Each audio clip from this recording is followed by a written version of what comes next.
Arjun Reddy cinema చేసిన హంగామా అంత ఇంత కాదనేది మళ్ళీ ప్రత్యేకంగా చెప్పక్కర్లేదు. పెద్దగా అంచనాలు లేకుండానే వచ్చిన అర్జున్ రెడ్డి రిలీజ్ తర్వాత సంచలనాన్ని సృష్టించింది. హీరోగా విజయ్ దేవరకొండ కెరియర్ను ఈ సినిమా మలుపు తిప్పింది. అర్జున్ రెడ్డి సక్సెస్తో డైరెక్టర్గా సందీప్ రెడ్డి వంగ మంచి పేరు తెచ్చుకోగా విజయ్ టై 2 హీరోల లిస్టులోకి అడుగుపెట్టాడు.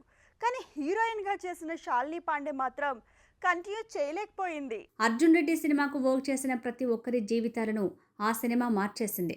కానీ ఆ సినిమాతో వచ్చిన క్రేజ్ని హీరోయిన్ శాలిని పాండే మాత్రం కంటిన్యూ చేయలేకపోయింది. అర్జున్ రెడ్డి సినిమాలో ప్రీతిగా నటించి తన యాక్టింగ్తో అందరినీ మెప్పించిన శాలినికి ఆ సినిమా తర్వాత అవకాశాలైతే చాలానే వచ్చాయి. కానీ స్టోరీ సెలెక్షన్లో జరిగిన పొరపాట్ల వల్ల అవేమీ అమ్మడికి స్టార్ స్టేటస్ని తెచ్చిపెట్టలేకపోయాయి. శాలిని బాలీవుడ్లో కూడా పలు సినిమాలు చేసింది. కానీ అక్కడ కూడా అమ్మడికి అదృష్టం కలిసి రాలేదు. గతేడాది అమీర్ ఖాన్ కొడుకు జునైద్ ఖాన్తో కలిసి మహారాజ్ అనే ఓటీటీ ఫిల్మ్ చేస్తే అది కూడా శాలినికి నిరాశ మిగిల్చింది.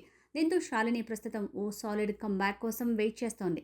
ఈ నేపథ్యంలోనే శాలినికి ఓ స్టార్ హీరో సినిమాలో ఛాన్స్ దక్కిందని తెలుస్తోంది. హీరోయిన్గా కాదు, కోలీవుడ్ హీరో ధనుష్ స్వీయ దర్శకత్వంలో వచ్చిన తమిళ మూవీ ఇడ్లీ కడై సినిమాలో శాలిని నటించి మంచి మార్కులు కొట్టేసింది. అయితే ఆ సినిమాలో శాలిని నటనకు మార్కులైతే పడ్డాయి, కానీ అవకాశాల వెల్లువ మాత్రం రావటం లేదు. ఈ సినిమాలో ధనుష్ శాలిని కాంబినేషన్లో వచ్చే సీన్లు సినిమాకి హైలైట్గా నిలిచాయి. మళ్ళీ మంచి కంబ్యాక్ కోసం శాలిని ప్రస్తుతం ఎదురు చూస్తోంది.